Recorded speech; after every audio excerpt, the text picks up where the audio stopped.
अभी अभी जो 1,41,00,000 जीविका दीदी को नरेंद्र मोदी जी और नीतीश कुमार जी ने इनके बैंक अकाउंट में 10,000 रुपया ट्रांसफर करा है, वो सभी जीविका दीदी को 2 लाख तक की अमाउंट उनके बैंक अकाउंट में हम अलग अलग तरीके से भेजेंगे।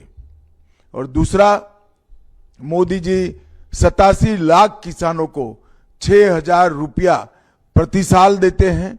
अब आप एनडीए सरकार बनाने के बाद ये 6,000 में 3,000 रुपया एनडीए सरकार बिहार की भी जोड़ेगी और 6,000 की जगह 9,000 रुपया मिलेगा।